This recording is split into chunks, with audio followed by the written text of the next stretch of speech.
Um dos imãs mais respeitados de Istambul morreu por 19 minutos e voltou com uma notícia urgente para o povo muçulmano. Afirma ter encontrado aquele a quem rejeitou toda a sua vida e que esse encontro lhe revelou 3 profecias devastadoras para 2026. Meu nome é Imã Ahmad al-Rashid e até há 4 meses eu ocupava o cargo de imã principal da grande mesquita Al-Noor em Istambul. Passei minha vida dedicada ao estudo do Alcorão e era amplamente reconhecido como um dos principais eruditos em teologia islâmica. O que estou a ponto de compartilhar, sem dúvida, será rejeitado por muitos, desacreditado por outros, e possivelmente, marcará o fim da minha trajetória de 5 décadas no liderazgo islâmico. No entanto, depois do que vivi nos 19 minutos em que estive clinicamente morto durante o último Ramadã, sinto que não tenho outra opção a mais do que falar. Sei muito bem o peso e a gravidade do que estou a ponto de relatar. Durante anos, fui conhecido por escrever extensas refutações contra interpretações cristãs do Alcorão. Meu livro Por que Isa não pode ser mais que um profeta vendeu mais de 150 mil cópias e era leitura obrigatória em muitas madraças. Treinei inúmeros jovens imãs para combater essas ideias, e até há pouco, tinha plena convicção de que minha compreensão do Alcorão era sólida, que minha posição era respeitada e que minhas crenças eram inquebrantáveis. Mas tudo mudou naquela noite fatídica em Istambul. Antes de contar sobre o encontro que tive com aquele a quem rejeitamos, e a mensagem perturbadora que me deu sobre o que está por vir em 2026, há algo que precisas compreender. Não sou uma pessoa instável, não busco atenção e não estou financiado por nenhuma organização cristã. De fato, compartilhar este testemunho me custou tudo. Minha posição, meu casamento, minhas relações e o lugar que ocupava na comunidade a que servi durante décadas. O que me impulsa a falar é a urgência da mensagem que recebi. O tempo está se agotando para nosso povo. Esses 19 minutos me sacudiram profundamente e os sinais que me foram revelados já começaram a se cumprir exatamente como me disseram que aconteceriam. Durante os últimos 4 meses, lutei comigo mesmo sobre se deveria fazer isso público. Mas, há 3 semanas, vi com meus próprios olhos o primeiro desses sinais manifestar-se exatamente como me foi mostrado na minha experiência próxima à morte. Agora, não posso continuar calando. A vida de muitos muçulmanos está em jogo. Alguns de vocês podem me reconhecer. Até há pouco, aparecia regularmente na televisão turca como comentarista religioso. Eu dou conferências na Universidade de Istambul, escrevo artigos para jornais islâmicos e servi no Conselho Superior Islâmico da Turquia. Não menciono essas credenciais por vanidade, mas para deixar claro que sou uma pessoa lúcida, respeitada e de mente sã. O que me aconteceu durante a oração da madrugada no último Ramadã não só mudou minha vida, mas poderia alterar o destino de cada muçulmano que escute esta mensagem. Aquela noite do Ramadã começou como tantas outras ao longo dos meus 50 anos de serviço. A mesquita estava cheia, todos os tapetes ocupados por rostos familiares. Médicos, advogados, acadêmicos, famílias a quem havia acompanhado durante décadas. O ar estava carregado de expectativa enquanto nos preparávamos para a oração de Tahajjud, marcando as horas mais sagradas da madrugada. Lembro-me de estar de pé em frente ao mihrab, envolto no meu manto de oração, me preparando para recitar o Alcorão. Os versículos sagrados estavam a ponto de sair dos meus lábios quando algo mudou de repente. Senti uma sensação estranha, como se o tempo mesmo estivesse desacelerando. Olhei meu mushaf e notei algo inexplicável. As letras árabes pareciam se reorganizar, formando palavras que nunca antes havia visto. Foi então que aconteceu. Uma dor lacerante atravessou meu peito, diferente de qualquer coisa que tivesse experimentado antes. Mais tarde, os médicos confirmariam que minha artéria principal havia se rompido completamente. Um infarto conhecido como viúvo criador, quase sempre fatal. Mas naquele momento, o único que eu sabia era que algo profundo estava acontecendo. Não perdi a consciência de imediato. Me aferrei ao púlpito, tentando manter a composição. Olhei para a congregação e vi o pânico crescer em seus rostos. Meu filho, Omar, também imã, foi o primeiro a perceber que algo estava errado. Vi quando começou a levantar-se de seu lugar, mas antes que pudesse me alcançar, tudo mudou. De repente, estava vendo meu próprio corpo. Vi minha forma física desabar no chão. Meu manto flutuou lentamente como uma bandeira branca se rendendo ao vento. O caos se apoderou da mesquita, mas para mim parecia distante, como se estivesse observando tudo através de um vidro grosso. Vi meu filho correr em direção ao meu corpo inerte. Ouvi os gritos pedindo ajuda. Fui testemunha das frenéticas chamadas aos serviços de emergência, mas o que aconteceu depois desafia qualquer explicação racional. A cena da mesquita começou a desvanecer-se e, de repente, me vi sendo transportado através do que só posso descrever como um túnel de pura consciência. Como estudante de teologia islâmica, passei décadas analisando os textos místicos sobre experiências próximas à morte, mas nada poderia me preparar para o que estava a ponto de experimentar. O primeiro que me impactou foi o idioma. Tudo ao meu redor estava em árabe, mas não no árabe moderno falado hoje, nem mesmo no árabe clássico do Alcorão que estudei toda a minha vida. Era algo mais puro, mais primordial, como se estivesse experimentando o idioma em sua forma original antes da confusão das línguas. À medida que me movia por essa dimensão, me tornei consciente de presenças ao meu redor. Mas não eram os anjos que havia imaginado em meus estudos teológicos. Eram os seres que nossos ancestrais chamavam de guardiões, entidades de pura luz e propósito. Não falavam, mas de alguma forma entendia que me guiavam em direção a algo ou a alguém. Foi então que escutei um som que tocou a minha própria essência. Era o som de uma trombeta celestial, mas não como qualquer outro que tivesse imaginado no dia do juízo. Esse toque continha dentro de si toda a história, toda a verdade, toda a realidade. E estava anunciando algo ou alguém. Estava a ponto de me encontrar com aquele cuja negação havia moldado minha vida e minha teologia. Mas antes disso, os guardiões me mostraram algo que eu precisava ver. Me levaram a um lugar que só posso descrever como vale da decisão, mesmo que essas palavras não capturem sua verdadeira natureza. E ali, para minha surpresa, encontrei rostos que reconhecia. Figuras que até então só havia visto em fotografias e pinturas que abarcam séculos de história islâmica. Grandes imãs, eruditos e líderes do nosso povo. Mas não estavam como eu esperava encontrá-los. O primeiro a me aproximar foi o imã Yusuf al-Baghdadi, a quem tive a honra de conhecer em Istambul, antes de sua morte em 2018. Muitos recordarão a controvérsia que surgiu depois de sua partida, quando começaram a circular rumores sobre uma misteriosa carta que havia deixado sobre Isa Almazy. O que me revelou nesse vale confirmaria a verdade sobre essa carta. Disse, chamando-me por meu nome completo, que o que ensinávamos estava incompleto. Fomos guias cegos, conduzindo outros longe da verdade que sempre estava ante nós, escondida dentro de nossas próprias escrituras. Suas palavras me bateram como impactos físicos. Ali estavam dos teólogos mais reverenciados da era moderna, dizendo-me que nosso entendimento estava errado. Atrás dele, vi outros rostos que reconheci dos meus anos de estudo. O imã Al-Ghazali, o imã Ibn Sina e muitos outros cujos livros encheram as estantes das madraças em todo o mundo. Mas pareciam estar em diferentes estados de consciência. Alguns em profunda angústia, outros em uma espécie de êxtase, como se finalmente estivessem compreendendo algo que antes lhes havia sido escondido. No entanto, o momento mais impactante chegou quando me encontrei com meu próprio avô, o imã Hassan al-Rashid, que havia morrido durante a guerra. Morreu mantendo sua rejeição a Isa como mais que um profeta.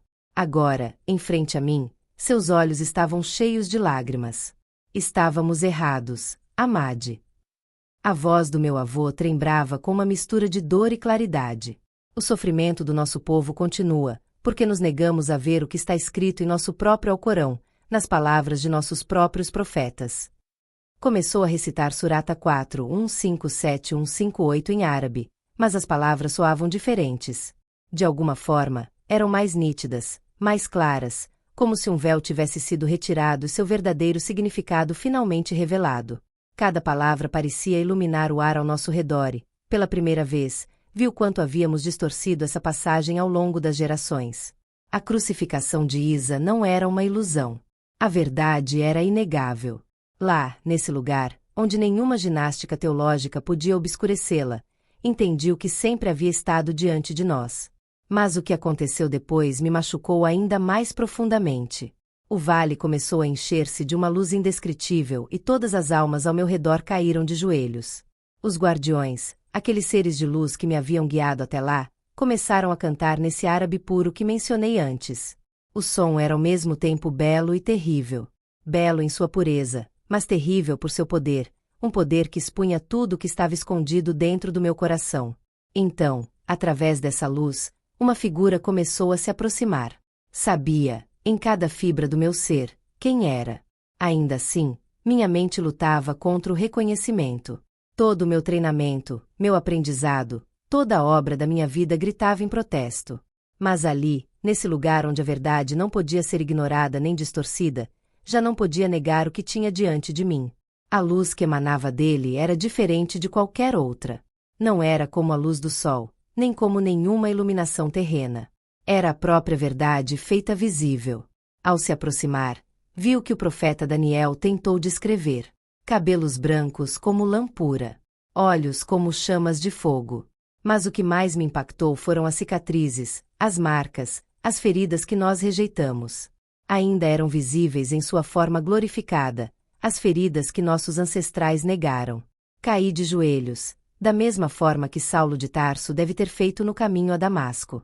O peso de 1400 anos de rejeição caiu sobre mim. Cada argumento que alguma vez formulei contra ele, cada livro que escrevi negando suas afirmações, cada aluno ao qual ensinei a resistir à verdade, tudo se levantou ante mim como uma montanha de vergonha. Ahmad, filho de Hassan.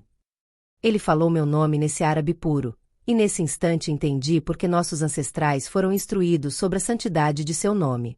Sua voz continha em si mesma toda a autoridade, todo o amor, toda a verdade. Você foi trazido aqui porque o tempo está acabando para meu povo, os seguidores do Islã. Através das lágrimas consegui levantar minha olhada.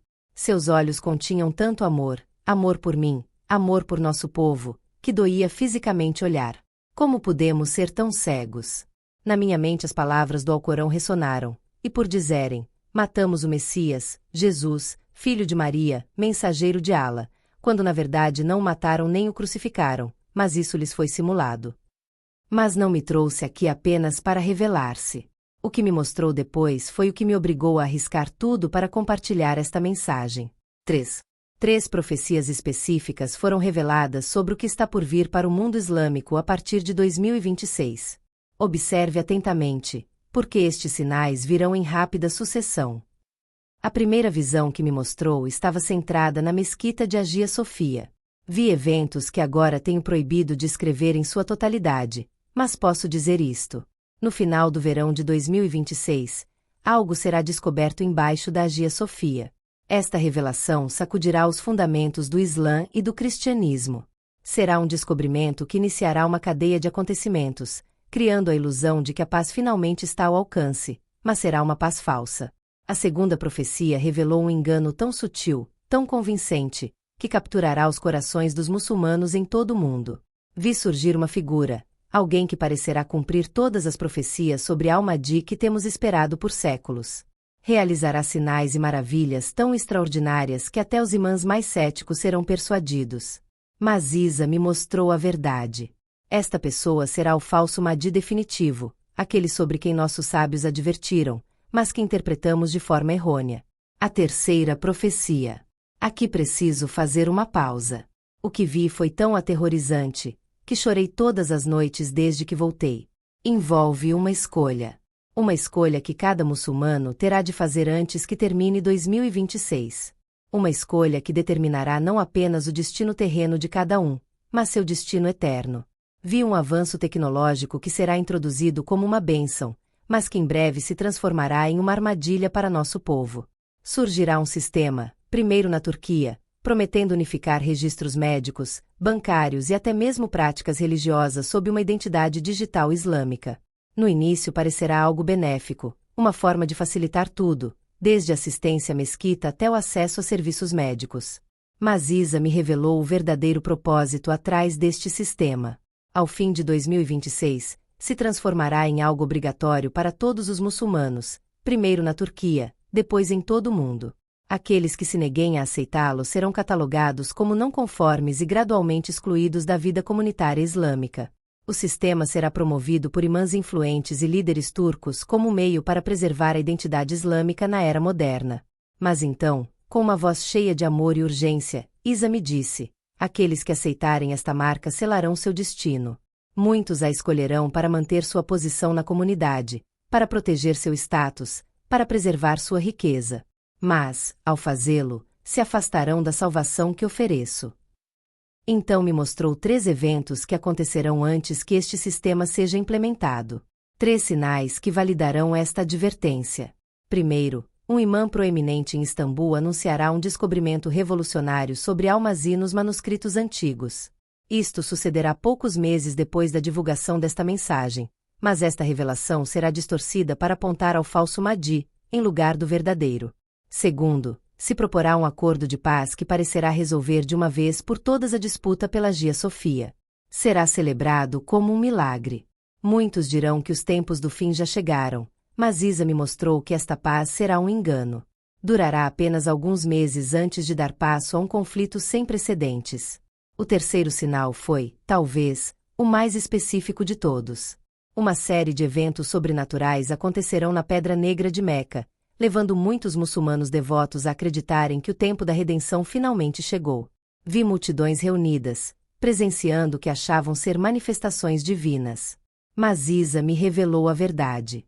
Estes sinais serão falsificados, desenhados para preparar nosso povo para aceitar o falso Mahdi. Então, com tristeza na voz, ele disse: meu povo foi preservado durante séculos de perseguição porque eu os protegi. Mas agora enfrentarão sua maior prova. Muitos escolherão o conforto e a aceitação, ao invés da verdade. Apenas aqueles que lembrarem as verdadeiras profecias reconhecerão o engano. O que vi depois quebrou meu coração. Vi famílias muçulmanas sendo destruídas. Alguns reconheceriam a verdade. Outros abraçariam a mentira. Vi imãs respeitados, líderes de comunidades inteiras, guiando seus fiéis ao erro, convencidos de que estavam servindo a Allah. Mas no meio dessa escuridão também vi esperança. Pequenos grupos de muçulmanos se reuniam em secreto em casas, estudando o Alcorão e os Hadith com novos olhos, finalmente vendo o que antes lhes havia sido escondido. Vi, especialmente entre os jovens, um despertar. Começaram a questionar as explicações tradicionais que tinham rejeitado Isa durante séculos. Então, de repente, a visão cessou. Isa me deu uma última mensagem. Palavras que me foram ordenadas a compartilhar com nosso povo. Digam que eu sou o Allah de Ibrahim, Musa e todos os profetas. Nunca esqueci meu pacto com a humanidade. Mas assim como o Egito teve apenas uma noite para escolher entre a vida e a morte durante a primeira Páscoa, agora meu povo terá um curto período para decidir. O sangue no batente da porta agora é meu sangue. O tempo da escolha está às portas. E então, veio o retorno. Fui arrastado de volta, através de todas as dimensões, ao mesmo tempo. Escutei a trombeta novamente, mas desta vez soava como um alarme. Uma última advertência. Os guardiões que me guiaram falaram por última vez nesse árabe puro. Volte e diga. Seu silêncio será contado como acordo com a escuridão. De repente, tomei consciência de vozes. Eram vozes médicas, urgentes. Alguém gritou. Meu corpo físico convulsionou enquanto a eletricidade passava através dele. A dor foi intensa. Meu espírito se reconectava com a carne. Meus olhos se abriram e vi os paramédicos inclinados sobre mim. Seus rostos expressando puro assombro ante o que acabava de acontecer. Ele voltou. Gritou um deles, em turco. Nefis Alior. Está respirando. Ahmad havia morrido durante 19 minutos. Segundo a lógica médica, mesmo se tivesse sobrevivido, deveria ter sofrido danos cerebrais irreversíveis. Mas minha mente estava clara. Mais clara do que nunca. O véu de que escreveu Paulo, aquele que cobre os olhos de nosso povo ao ler as Escrituras, havia sido retirado de minha visão. Os dias que seguiram foram extremamente difíceis. Como se retorna a uma vida normal depois de uma experiência assim? Como olhas a tua congregação, aos teus colegas, à tua família, sabendo que tudo o que ensinaste durante décadas estava no melhor dos casos incompleto e no pior era enganoso? Minha esposa, com quem estive casado durante 35 anos, me deixou quando tentei contar-lhe o que vivi. Meus filhos já não me falam. A diretoria da mesquita exigiu minha renúncia. Meus livros foram retirados das bibliotecas das madraças. Antigos amigos cruzam a rua para me evitar. Mas nada disso importa agora. O que importa é que vocês, meus irmãos e irmãs muçulmanos, que estão escutando esta mensagem, compreendam a urgência do que estou compartilhando. As mensagens que me foram mostradas já começaram a se manifestar. Na semana passada, o primeiro sinal que mencionei foi reportado nos jornais turcos. Poucos reconheceram seu verdadeiro significado. Você não precisa acreditar na minha experiência. Mas eu lhe peço que faça apenas uma coisa. Tome o Alcorão e leia-o novamente, mas desta vez sem as interpretações tradicionais. Leia a Surata 4 como se fosse a primeira vez. Veja as profecias sobre Isa com novos olhos. Estude as predições sobre Al-Masih e pergunte a si mesmo, honestamente, quem as cumpriu. O tempo está se agotando. A escolha que faça nos próximos meses não só afetará sua vida terrena, mas seu destino eterno. Não permita que a tradição, o orgulho ou o medo da rejeição o impeçam de pesquisar essas verdades por si mesmo. Se você sente que o Espírito de Allah está agitando algo em seu coração, há 3 coisas que você deve fazer imediatamente. Tome uma cópia do Alcorão, não apenas os comentários, mas a palavra pura de Allah. Leia-a sozinho, longe das influências de outros. Concentre-se especialmente na Surata 4, Surata 19 e Surata 5. E, enquanto lê, faça essa oração simples. Allah de Ibrahim, mostre-me a verdade sobre Isa, mesmo que isso me custe tudo. Documente os sinais que mencionei. Quando escutar notícias sobre o descobrimento embaixo da Hagia Sofia nos próximos meses, quando um imã anunciar uma revelação messiânica nos manuscritos antigos, quando seja testemunha de eventos sobrenaturais na Pedra Negra. Lembre-se desta advertência. Parecerão milagrosos, mas são marcadores do grande engano que está por vir. E, o mais importante, deve tomar sua decisão antes que o sistema de identidade digital islâmica seja implementado. Quando seja introduzido, a pressão para se conformar será avassaladora. Dirão que não pode ser um verdadeiro muçulmano sem ele. Restringirão o acesso às mesquitas sagradas, aos centros islâmicos, e até mesmo aos mercados halal para aqueles que o rejeitam. Mas lembre-se do que me foi mostrado. Aceitar este sistema será um ponto de não retorno espiritual. Sei o quão difícil é escutar esta mensagem. Sei o preço de aceitá-la. Acredite em mim. Estou vivendo esse preço cada dia. Mas espere um momento e pergunte-se, por que sacrificaria tudo? Minha reputação? Minhas relações familiares? O trabalho de toda a minha vida? Para compartilhar uma mentira? O que poderia ganhar com isso? Se quiser saber mais, tenho estabelecido um método seguro de contato. A informação está na descrição abaixo. Mas, por favor, não retarde sua decisão. O tempo que me foi mostrado é específico e curto. Antes que termine 2026, cada muçulmano terá feito sua escolha, saiba-o ou não. Secando as lágrimas dos meus olhos, faço este último chamado.